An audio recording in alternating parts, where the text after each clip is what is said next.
Salve gente, io sono Luca e in questo episodio volevo parlare del modo di dire non sapere che pesci pigliare. Questo modo di dire viene usato fondamentalmente in due modi, c'è un uso standard e poi c'è un uso in teoria non standard che però mi sembra piuttosto frequente.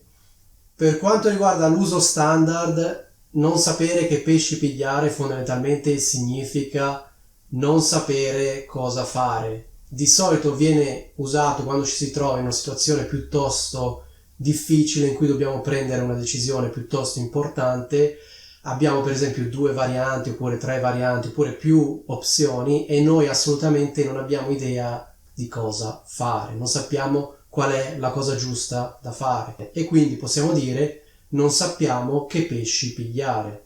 Cosa significa? Fondamentalmente non avere assolutamente idea di come procedere.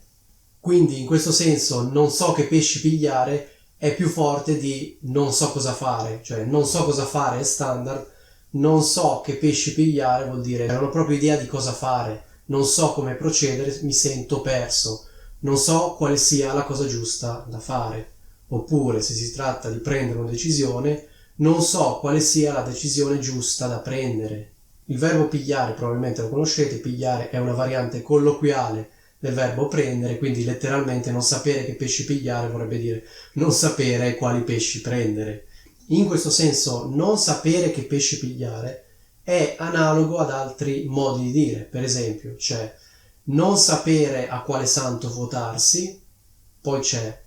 non sapere dove sbattere la testa, oppure non sapere dove andare a sbattere la testa. Ecco, fondamentalmente questi modi di dire vogliono dire la stessa cosa, cioè non avere assolutamente idea di cosa fare, non sapere quale sia la cosa giusta da fare, non sapere come procedere, quindi cosa si fa in questi casi? Si esita, cioè noi esitiamo, aspettiamo perché non sappiamo veramente cosa fare.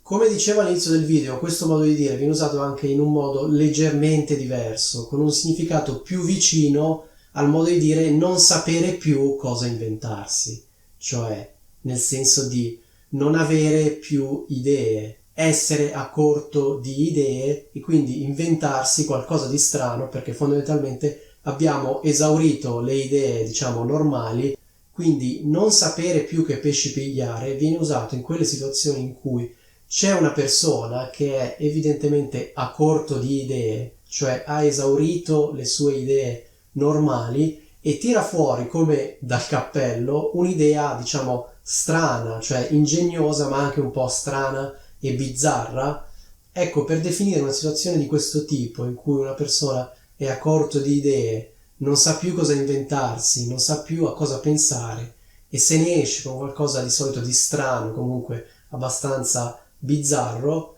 ecco, noi possiamo usare il modo di dire non sa più che pesci pigliare.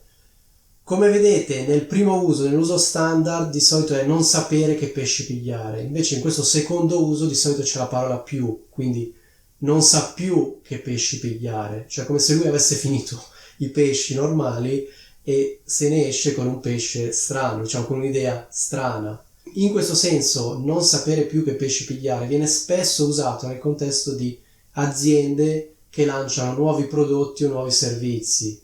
e noi commentando un prodotto o un servizio strano possiamo dire certo che non sanno più che pesci pigliare, cioè come a dire certo che sembra proprio che abbiano finito le idee normali e adesso tirano fuori come un coniglio dal cappello quest'idea strana, cioè questo prodotto che veramente non si capisce a cosa serva, è veramente stranissimo.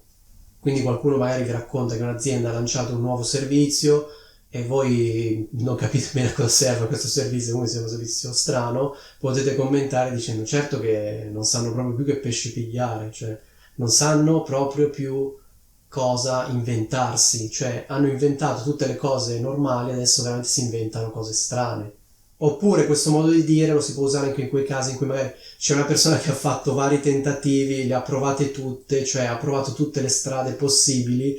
poi a un certo punto fa un tentativo strano perché magari ha esaurito tutte le cose che poteva fare, le ha provate tutte e prova una nuova via, una via magari strana e insolita. Ecco, voi potete commentare certo che non sa più che pesci pigliare, cioè come a dire, certo che le ha provate tutte e adesso si è inventato questa cosa, cioè si è inventato tutto quello che poteva inventarsi, aveva finito le idee, era corto di idee e adesso se ne è uscito con questa cosa strana. Quindi fondamentalmente se di una persona diciamo non sa più che pesci pigliare, vuol dire che noi pensiamo che lui abbia finito le idee, ha finito le idee e quindi si inventa qualcosa di strano. Spero che sia tutto chiaro. Detto ciò, vi saluto.